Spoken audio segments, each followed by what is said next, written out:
Thank you, Abraham. My son is 6 years old. He couldn't be more wonderful. He's happy, he's smart as a whip. When he was just 18 months old, a baby, he was found to have diabetes, what they call juvenile or type 1 diabetes, which means he's perfectly normal in every way, except that we check his blood sugar level about every 2 or 3 hours, and he gets an injection 3 or 4 times a day of insulin.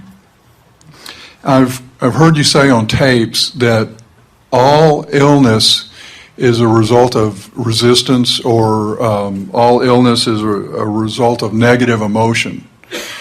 And I would like to know what to say to my son when he asked me, "Dad, why did God make me diabetic?"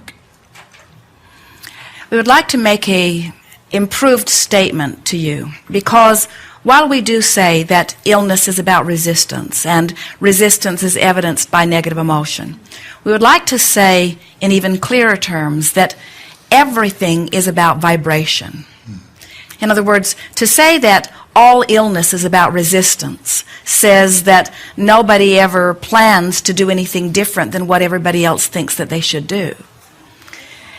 That would be like saying no one ever planned to come forth into the physical environment and have any kind of a contrasting experience. And we can't say that. In other words, you come forth intending lots of different experiences, because out of the different experiences, clarity of desire is born. And so everyone coming from non-physical knew that the contrasting experience was going to be the edge in which their desire was sharpened and formulated. And everyone coming from non-physical knew that sharpened desire is the summoning of life force. In other words, there are many people. Jerry, as a youngster, was very, very sick.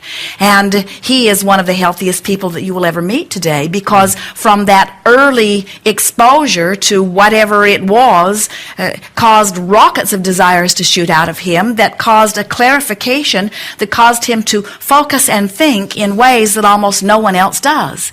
And so we really don't want to begin with anyone, especially your 6-year-old, by implying that anything that anybody has done is inappropriate in any way. Where you are is where you are, and where you are is just fine. Now what? Now what do you want from where you are, you see? The common question that comes forth when someone is born with something, or when someone develops something at a very early age, they will say, "Abraham, this deliberate creation cannot be the way you say that it is, because this baby could not be thinking negative thoughts or thoughts of resistance." And we say, well, you think that because the child is not speaking, that the child is not thinking, or that the child is not responding to what is happening around. And you also often misunderstand that this energy, this entity, this soul was thinking before it even came forth.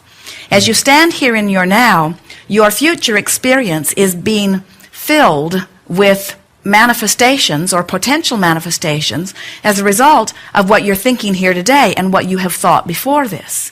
We've been teasing Esther a little bit as she acknowledged that her discomfort in any moment is actually projecting more problems into her immediate future.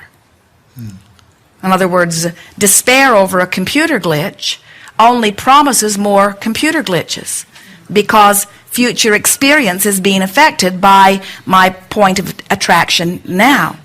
But then we said to Esther, in the midst of knowing what you don't want, there is an automatic request for what you do want that comes out of that. So the solution to your future problem is out there, lurking near the problem. And depending upon how you feel now, you could attract the solution to your problem even before the problem has an opportunity to manifest. Sometimes things manifest, and Esther's greatest irritation is that she could feel something bubbling around that and wasn't able to pinpoint it until it manifests. That just irritates her, because she wants to get to the place where she can identify things. But we want to say to her, you don't want to get to the place where you're identifying the problem and then going to work on the solution. You just want to always be in vibrational alignment with the solution. And in that way, the problems don't play much part in your life experience. So, It is with that understanding and that knowing that your child, not a child, came forth into this physical experience, not worried about manifesting some problem, understanding that on the heels of the problem or on the heels of the question is an answer, you see. So, the power of influence that you might offer, and certainly when and if your child asks about it, is this something that is coming up?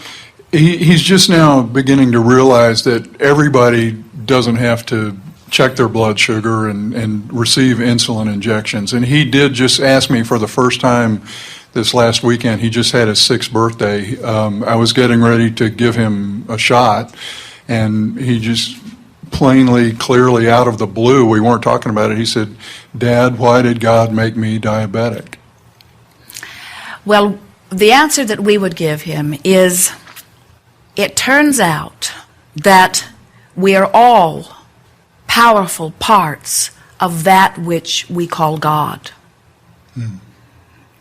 Are you ready for that? Is he ready for that? Oh yeah, we do talk about that. And so what you might be saying is, why would God choose an experience that's different from maybe what other people are experiencing? And I think the answer to that is because God likes lots of different experiences.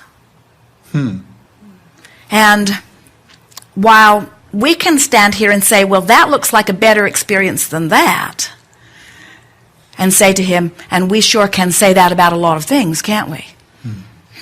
Don't we have a wonderful life? And there are so many wonderful things that we are living in our choices. And so I've decided, you can say to him, that I'm just not going to worry too much about how it is that we are choosing what we're choosing. Instead, I think we should all just make the best of where we are so that we can create the changes that we choose. And then say to him, I think that God saw you as someone very clear and very smart and very special, who wanted opportunity to make strong decisions early on. I think that's what this is about. And then say to him, you know, everybody I know who's a champion at tennis doesn't want partners who can't play the game. They're always looking for somebody who can lead them even to a stronger, better place. And I knew the day I laid eyes on you that that's who you were. Someone who was strong and clear, who would be reaching for special things. Also, I've noticed in the years that I've been alive that people who are the happiest are people who have made the most decisions. And the people who are the happiest the earliest are the people who have made the most decisions earliest. And I've noticed that life experience is what evokes those decisions.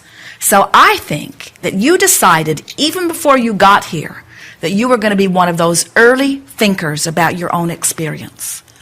That's what I think this is all about.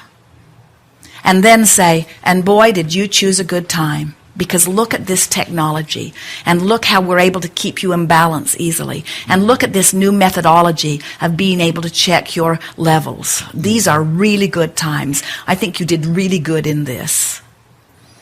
And later, other questions will come forth. But by the time they do, you'll have such a powerful little deliberate creator on your hands that the question and the answer will come so close together, you'll have no discomfort in the interim.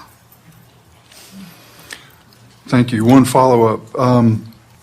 When his mother is not around, which is often, my 6-year-old son is very happy-go-lucky. If he wants to go somewhere, he skips instead of walks. He just bubbles over with infectious joy. But when he gets in the presence of his mother, within 2 or 3 minutes, he turns sullen and whiny and bratty. He throws tantrums. It's like Jekyll and Hyde. And he stays that way until she's gone again. Other people have remarked to me that they notice this too. Why is that? What dynamic is going on there? Well, this will be easy for you to hear. And we say this not wanting to strike any comparison between you and his mother. We don't want to hurt your feelings. There is no one on the planet who thinks more about this little one than his mother. He's on her mind mostly. And she's worried. In other words, she wants it to be different than it is. And it hurts her. Let's get off this subject of your son for just a little bit, and let's talk about you as a teacher or an uplifter to anyone. When you hold someone as your object of attention and you are appreciating them, now, in your appreciation, you're connected to source energy, and you just flood that source energy all over them, and it's an uplifting experience for anyone anywhere near.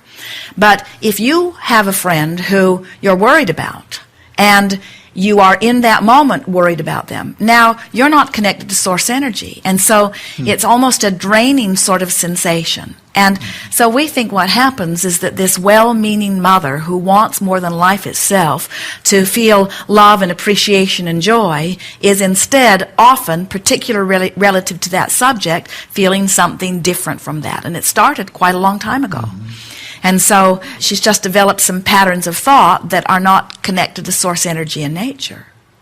So now you can continue the chain of pain as you now focus upon the situation where your son is not as happy with his mother. And so now we're sort of all doing the same thing as we notice that his mother is worried about him. In other words, your little one has many moments that he does not even think about that, about the diabetes or about what caused it or about the reason for it, you see. And so if we were visiting with your son, we would be encouraging him to pay no attention to any of you and to feel as happy as he can. If we are talking to you, we would be saying to you, pay no attention to any of them and be as happy as you can be. If we were talking to his mother, we would be saying, pay no attention to any of them and be as happy as you can be. But she would be a harder case to hear it because she has longer practiced the vibration of worry, and rightly so, you see. So if we were standing in your physical shoes, we would not point out to his mother that his behavior is more negative when he is with her, because she doesn't need any amplification of how worried she is or how bad she feels. And the last thing in the world that she would like to believe is that she is negatively affecting her child in any way. And so if we were standing in your physical shoes, we would begin to look for evidence that is other than what you just spoke about her. We would look for evidence of their happy times together. And we would try to make that evidence a more active part of our vibration. And we would look for opportunities to compliment her and opportunities to make her feel better. And we would tell her what we talked to you about relative to the reason for it. In other words, she may feel better. Will she receive that easily? If I presented correctly, if at the right time, at the right moment. Perfectly stated, because, you know, nothing is more irritating than to be in a bad place and have some well-meaning person point out to you that you're in a bad place, or worse still, try to cheer you up. In other words, you want to shout at them, I know where I am. And even those who do not understand about the law of attraction and do not understand about their guidance system innately are irritated by someone trying to tell them or make them feel better when they don't, you see. And so you're right, you don't want to hit it head on. You just want to mind your own business, do your best to feel as good as you can feel, and in the privacy of your own mind, look for reasons to appreciate this mother-child relationship, because there are so many reasons to appreciate, you see. Excellent.